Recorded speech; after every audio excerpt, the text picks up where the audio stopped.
السلام علیکم ناظرین، امید ہے آپ سب خیریت سے ہوں گے اور رمضان آپ کا بالکل ٹھیک جا رہا ہوگا. آپ کو بہت بہت مبارک ہو جی، رمضان المبارک کی. اچھا، آج نا ایک بڑی سنجیدہ پیش رفت ہوئی ہے. جو سینئر صحافی ہیں اور یوٹیوبر ہیں مطیع اللہ جان، ان کے خلاف جو درج ایک مقدمہ ہے منشیات اور دہشت گردی کا، اس میں ایک آپ کہہ لیں کہ ڈرامائی قسم کا موڑ ایک سامنے آیا ہے. جو پنجاب فرانزک سائنس ایجنسی ہے، اس کی رپورٹ جو ہے وہ جمع ہوئی ہے آج ہائی کورٹ میں.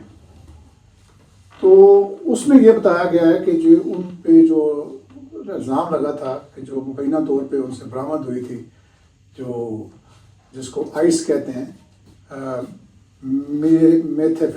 میتھیفیٹامین ایسے کچھ اس کا نام ہے، جو اس کا سائنسی نام ہے، یعنی اس کو آئس کہتے ہیں عام زبان میں. تو اس میں یہ آیا ہے کہ جی اس میں آئس نہیں تھا.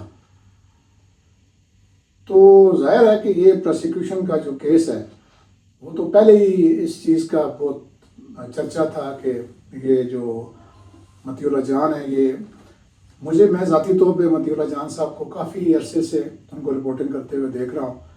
وہ انتہائی دیانتدار اور میں اپنے پیشے سے بہت زیادہ، جیسے کہتے ہیں نا، وہ مخلص ایک شخص ہیں. وہ اس طرح کے صحافی ہیں. ہاں، البتہ یہ ہے کہ ان کے جو دوست احباب اور جو جاننے والے ہیں وہ یہ کہتے ہیں کہ وہ اس قسم کے میزائل ہیں کہ جن کے اوپر کوئی گائیڈنس نہیں ہے، مطلب وہ کچھ بھی بات کسی وقت بھی کر سکتے ہیں. تو چلیں اس کیس کا جائزہ لیتے ہیں، آگے ان کے بارے میں بات کریں گے. بڑی اہم پیش رفت ہے، تو اس کا تھوڑا قانونی طور پہ بھی جائزہ لیتے ہیں. اچھا، اصل میں یہ جو مقدمہ ان پہ درج ہوا تھا، یہ ہوا تھا 28 نومبر سن 2024 کو تھانہ مارگلہ میں، اسلام آباد میں. اور اس میں جو ایف آئی آر تھی، اس میں نا 3 بڑے ان پہ الزامات اس میں شامل تھے. پہلا الزام کیا تھا جی؟ کہ سرکاری رائفل جو پولیس والوں کے پاس ناکے پہ تھی، وہ چھیننے کی کوشش کی. اب آپ خود ہی دیکھیں یار کہ مطیع اللہ کس قسم کا پڑھا لکھا آدمی ہے، اس کے اوپر سرکاری رائفل چھیننے کی کوشش کا الزام. بہرحال دوسرا الزام پولیس کے جو ناکہ تھا اس پر گاڑی چڑھانے کا الزام تھا کہ جی روکا نہیں اور گاڑی چڑھانے کی کوشش.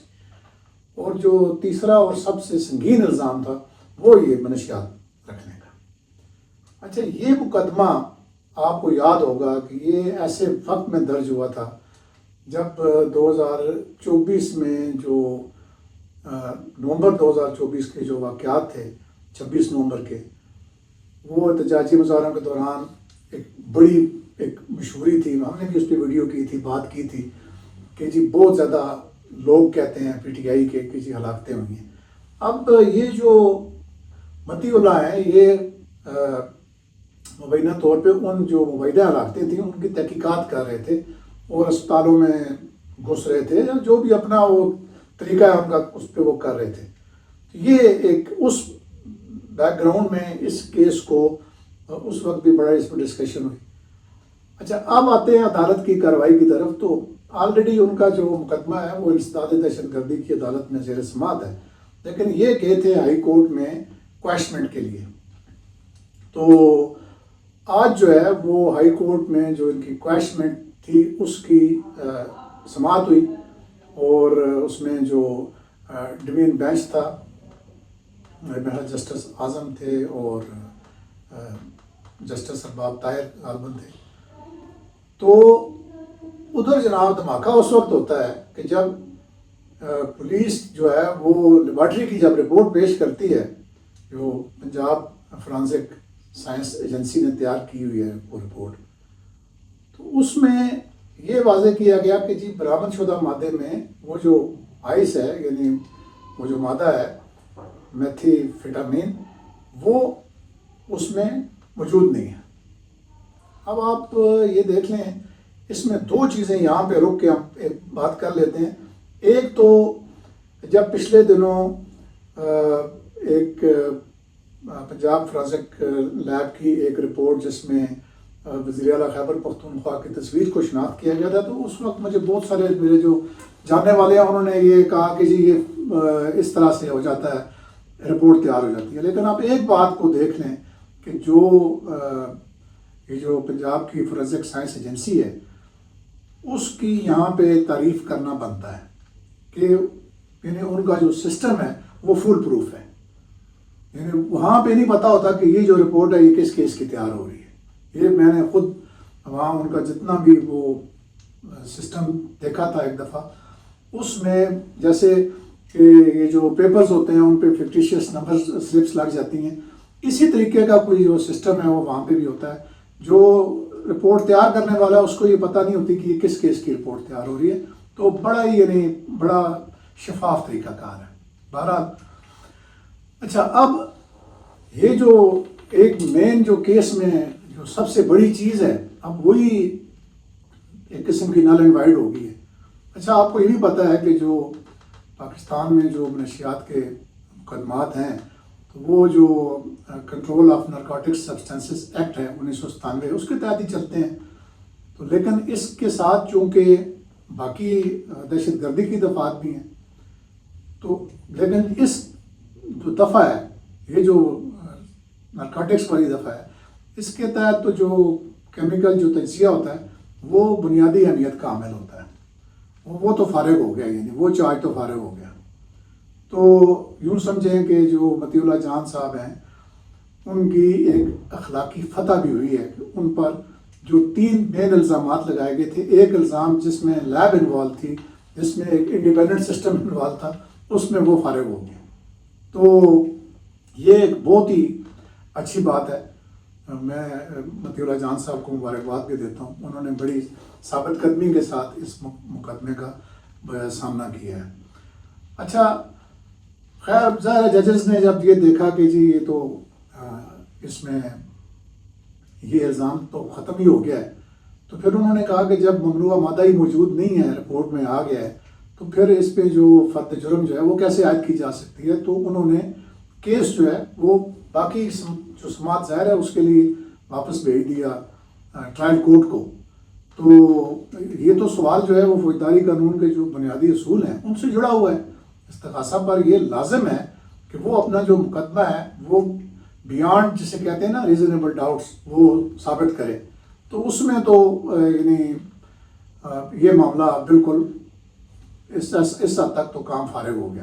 اب کیا ہوگا کہ اب جیسے کورٹ کے آرڈر میں یہ کہا گیا ہے کہ جی پولیس جو ہے وہ ضمنی چالان جمع کرے.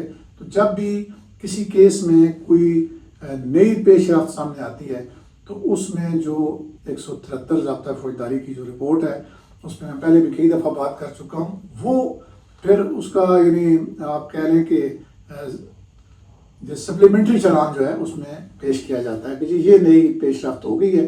تو ظاہر ہے کہ اس میں پھر وہ شاید جو دفعات ہیں نارکوٹکس کی وہ پھر ختم کر کے اور نیا چالان جمع کرایا جائے گا.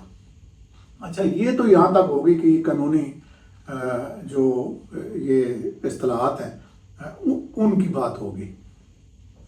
تو جو یہ مطیع اللہ کا جو کیس ہے یہ میں سمجھتا ہوں کہ یہ اسلام آباد پولیس کے لیے یہ ایک بالکل آپ کہیں کہ یہ ایک شرمناک کیس ہے کہ مطیع اللہ جیسے شخص کے اوپر یہ الزام لگانا کہ جی وہ اس نے گاڑی چلانے کی کوشش کی ہے اور اس نے پھر رائفل چھیننے کی کوشش کی ہے.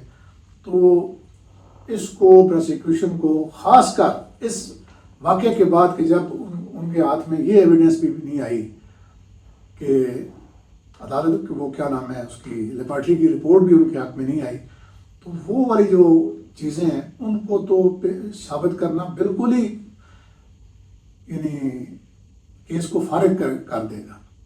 اور یہ میں سمجھتا ہوں کہ یہ کہیں نہ کہیں جا کے یہ پولیس آرڈر جو ہے جس میں ناقص تفتیش کی جو دفعہ ہے 154 ہے یا جو بھی ہے وہ کہیں نہ کہیں لگے گی. اب تفتیشی پہ لگنے تو اس پہ چاہیے نا کہ جس نے یہ کیس درج کرایا ہوگا، یعنی جس نے یہ آرڈر کیا ہوگا کہ یہ کرو. پتہ نہیں اب یہ اس کا فیٹ کیا ہوگی، لیکن الٹیمیٹلی اس میں جن لوگوں نے سائن کیے ہیں، جن لوگوں نے مقدمہ درج کیا ہے، جو جن کے بیانات پہ مقدمہ درج ہوا ہوگا، جنہوں نے تفتیش کی ہے، تو یہ ان پہ یہ کہیں نہ کہیں یہ بات ضرور آئے گی. یہ آپ میری بات جو ہے نا یہ لکھ کے رکھ لیں.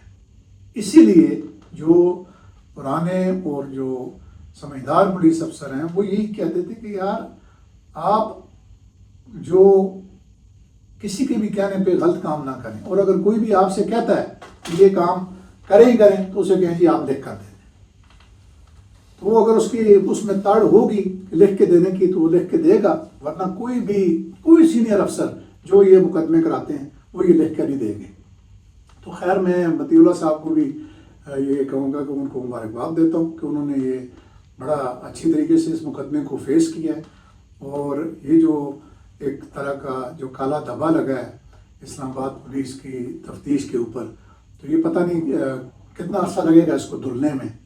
یہ چیزیں اس طرح کی جب چیزیں کی جاتی ہیں اور وہ بے ڈھنگے طریقے سے کی جاتی ہیں تو ان میں پھر اسی طرح کے جو رزلٹس ہیں وہ سامنے آتے ہیں. تو آخر میں چلتے چلتے میں آپ کو یہ بتا دوں کہ ہم نے ایک بات کی تھی، یہ جو سولر انرجی کے حوالے سے جو گورنمنٹ نے جب پالیسی چینج کی تھی تو میں بھی اس دن بڑا غصے میں تھا، اور اس پہ میں نے پھر میں بھی بولا، اور میں نے جو میری یعنی جذبات تھے اس کا میں نے اظہار کیا. اب ایک خوشی کی بات یہ ہے پاکستانیوں کے لیے اور جو سولر یوزرز ہیں وہ ان کے لیے کہ وہ جو جن کی اپلیکیشنز آلریڈی پرانے قانون کے تحت ایک خاص ڈیٹ دی ہے انہوں نے، میرے خیال ہے فروری کی کوئی ڈیٹ ہے، اس کی 15 فروری سے پہلے جنہوں نے دی ہیں تو وہ ان کو وہی جو پہلے ٹیرف لگا ہوا تھا اسی ٹیرف پہ ان کی بجلی خریدیں گے. یعنی انہوں نے وہ جو بھی ایک چالاکی کی تھی حکومت نے وہ ان کو ایک طرح سے میں کہوں گا مہنگی پڑی ہے، کیونکہ اتنا اس کے اوپر شور ہوگا مچا ہے کہ حکومت اس کو واپس لینے پہ مجبور ہو گئی ہے. تو میں کہتا ہوں کہ جو سوشل میڈیا اور میڈیا کی جو مثبت پاور ہے اس کو استعمال ہونا چاہیے عوام کے کام کے لیے، عوام کے جو فلاح و بہبود کے لیے. تو میں لوگوں کو بھی مبارکباد دیتا ہوں جو سولر یوزرز ہیں، اور جو کسی اب وہ جو ان کو لوٹ مار کا سلسلہ ہے وہ ختم نہیں ہوا، وہ کام ہوا ہے.